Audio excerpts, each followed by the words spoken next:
Buenos días, estamos en Directo América de France 24. Muchas gracias por elegirnos para estar informados este lunes. Soy Rosa Pérez Masdeu, vamos con las noticias.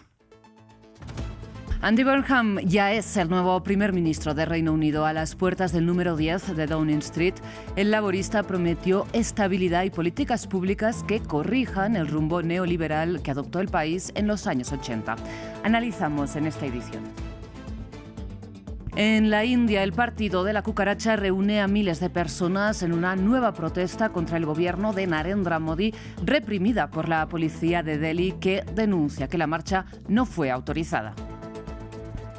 Y España, campeona del mundo, ya aterrizaron en Madrid los jugadores de La Roja con la copa en brazos tras ganar contra Argentina en un partido lleno de tensión que cierra la era de Leo Messi en la albiceleste. Ampliamos desde Madrid.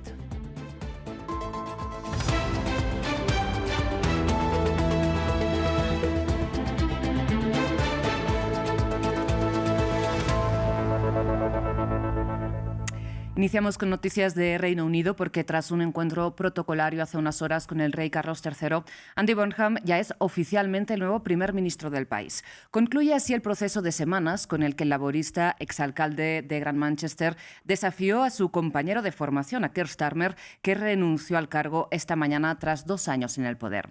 Burnham se convierte así en el 7º primer ministro británico en 10 años, por lo que en sus primeras palabras ha prometido devolver la estabilidad política al país, así como corregir, como decíamos, el rumbo neoliberal que adoptó en los 80 Margaret Thatcher. Acabo de venir del Palacio de Buckingham, donde he aceptado la invitación de Su Majestad el Rey de formar un gobierno. Al hacerlo, estoy agudamente consciente de ser la séptima persona en los últimos 10 años en caminar esta calle. El 7º primer ministro desde 2016, haciendo de este un momento para la reflexión y nueva determinación. Requiere que mi generación de políticos eleve su desempeño y se ponga al tanto de este nuevo desafío. Gran Bretaña necesita mostrarle al mundo que puede recuperar su estabilidad una vez más. Y ese es nuestro desafío, hacer que la política funcione, hacer que funcione mejor. Ahora, para el análisis de la noticia, contamos con el doctor Álvaro Martínez Pérez. Él es analista internacional y profesor de la Universidad de Sheffield en Reino Unido. Álvaro, muchísimas gracias por estar con nosotros aquí en France 24. De entrada le pregunto, a su parecer, ¿qué puede hacer Andy Burnham distinto de lo que ha hecho Keir Starmer, que, recordemos, llegó al poder con una amplia mayoría parlamentaria, casi 2/3? Buenas tardes. Bueno, el nuevo primer ministro tiene ante sí la misma mayoría parlamentaria y tiene un discurso claramente más centrado en intentar acercarse a las inquietudes y a las preocupaciones de la ciudadanía. El discurso que ha dado hoy en la puerta de Downing Street se ha centrado en cuestiones de política interna y claramente ha identificado los grandes retos del Partido Laborista en la competición electoral con Reform UK, con la extrema derecha populista. Básicamente, afrontar los retos asociados al coste de la vida, descentralizar el poder político de Westminster a las regiones de Inglaterra y a los gobiernos devueltos de Escocia y Gales, y reindustrializar el Reino Unido. Ahora, bueno, obviamente son grandes promesas y veremos a ver en qué queda todo. Ha venido a decir hoy también que en los próximos meses desarrollará un plan para cambiar el Reino Unido en los próximos 10 años. O sea que todo está muy en el aire todavía, aunque claramente tiene como objetivo centrarse en cuestiones de desigualdad económica y de ayudar a los ciudadanos con todas estas cuestiones. ¿Y qué debería hacer diferente de lo que hizo Keir Starmer, que si bien no hizo las mismas promesas, también prometió, ¿no?, políticas sociales y reducir el costo de la vida?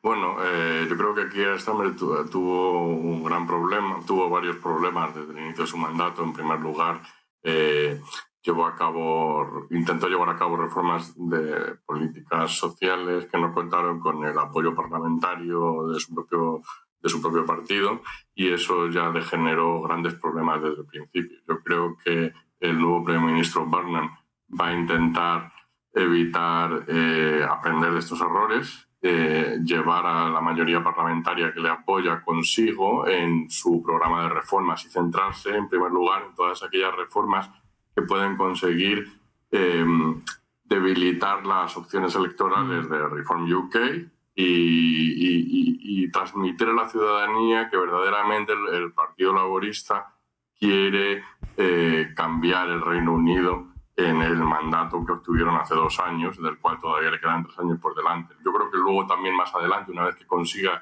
llevar a cabo alguna de estas promesas iniciales, sí que va a tener que afrontar los retos que tuvo que afrontar Keir Starmer, aunque lo hizo demasiado al principio, que son pues las políticas sociales que son de un coste muy elevado, de ayuda a gente con discapacidad y a desempleados, porque es una factura muy alta y no sé de qué manera lo va a afrontar, pero claramente en algún momento lo va a tener que hacer, porque si no quieren tocar el sistema impositivo, y parece ser que no está muy por la labor, efectivamente no va a tener presupuesto para todo.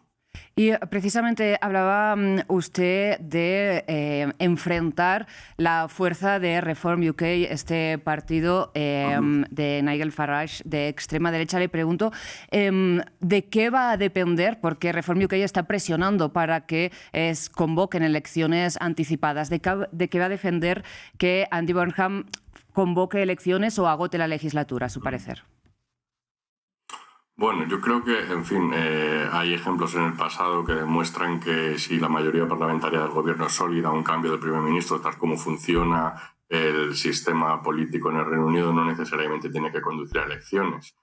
Pasó en el caso de la transmisión de poder entre Tony Blair y Gordon Brown, y pasó en toda la sucesión de primeros ministros conservadores desde que Theresa May, tras haber ganado unas elecciones, dejó el gobierno. Por lo tanto, yo creo que no necesariamente el interés político de Reform UK en que se convoquen elecciones anticipadas no necesariamente va a conducir a que se celebren.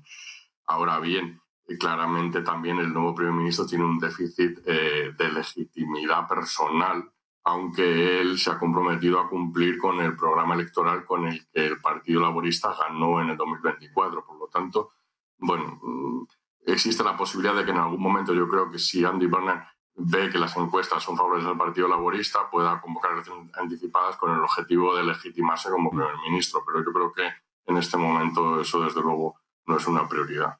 Y para terminar, porque nos quedamos sin tiempo, pero me gustaría preguntarle para nuestra audiencia internacional fuera de Reino Unido, si tuviera que destacar una política que hizo como alcalde de Gran Manchester, ¿cuál sería? Bueno, él redujo inicialmente el número de personas sin hogar, que es una promesa que se ha comprometido hoy para realizar para todo el Reino Unido. Le fue exitosa esta política. También ha llevado a cabo una política de reindustrialización limitada, dadas las pocas competencias que tenía él como alcalde de Gran Manchester. Yo creo que estas dos políticas él las quiere trasladar a todo el Reino Unido y, tiene experiencia de haber intentado realizarlo durante su mandato largo como alcalde de Gran Manchester.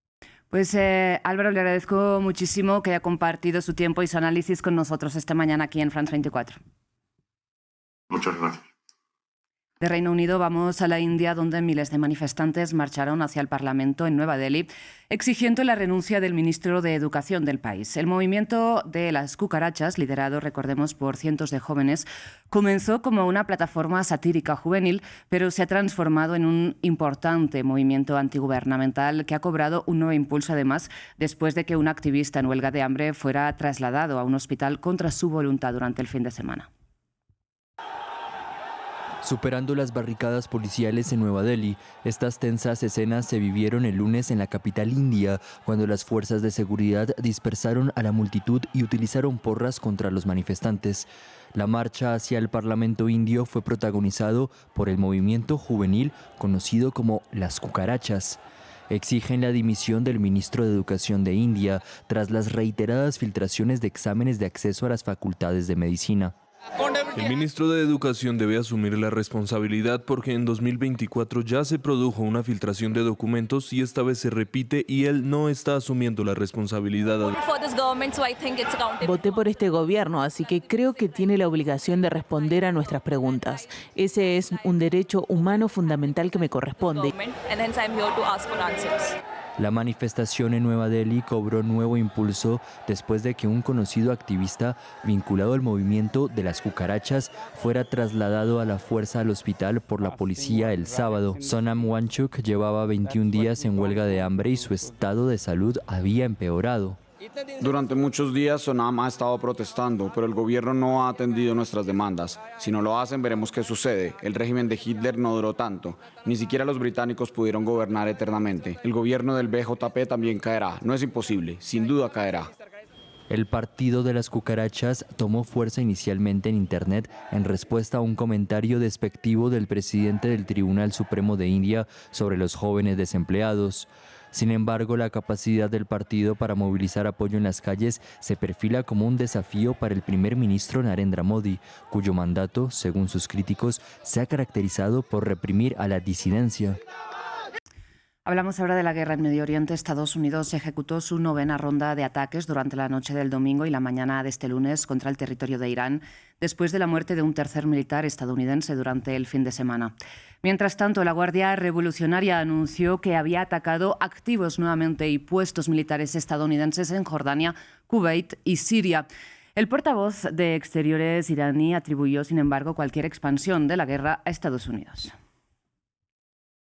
Bien, y en este contexto, los hutíes, que controlan las costas yemeníes del Mar Rojo, anunciaron un embargo naval contra Arabia Saudita que lideró, recordemos, una coalición internacional en apoyo al gobierno reconocido internacionalmente durante la guerra civil que estalló en 2014. De hecho, los rebeldes responsabilizan a Riad de un bombardeo el sábado contra el aeropuerto de Sanaa, donde iba a aterrizar un avión desde Irán.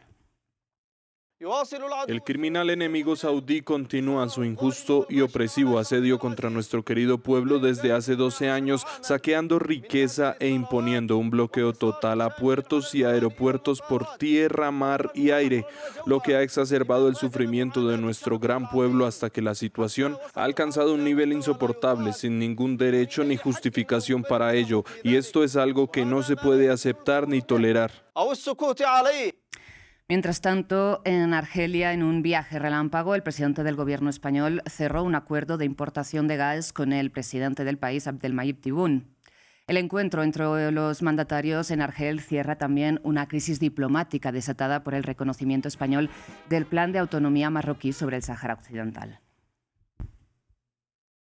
Precisamente el presidente del gobierno español, Pedro Sánchez, visitó Argelia en una parada entre su asistencia a la final del Mundial en Nueva Jersey este domingo y el recibimiento de la selección esta tarde en Madrid. Desde la Moncloa iniciará el recorrido de la Roja por las calles de la capital y hace unas horas ya los campeones del mundo ya aterrizaron en España con la copa en brazos tras ganar la final contra Argentina. Nuestra corresponsal Marina Colorado nos amplía. Sí, no hay descanso para estos 26 campeones después de celebrar con sus familiares y amigos en el MetLife Stadium en Nueva Jersey. Han viajado hasta España. Una vez aterrizados en España, se espera que sean recibidos por los Reyes en el Palacio de la Zarzuela sobre las 5:30 de la tarde, hora de Madrid. Después serán recibidos por Pedro Sánchez, que volvía de un viaje relámpago a Argelia. Y después es donde empieza realmente la fiesta en la calle, con un autobús, un recorrido en autobús descapotable con esa Copa del Mundo, para que los cientos de miles de aficionados que estarán ahí esperando a esos 26 campeones pues puedan ser también testigos de ese nuevo hito en el fútbol español. Recordemos que es la primera vez que España, es el primera vez que un país ostenta el título mundial masculino y femenino simultáneamente, y esa fiesta en autobús finalizará en la Plaza de Cibeles sobre las 9 de la noche, que es cuando cientos de miles de personas estarán ahí ante un dispositivo de seguridad enorme, de hecho que ya está en marcha. Hasta aquí las noticias, enseguida regresamos.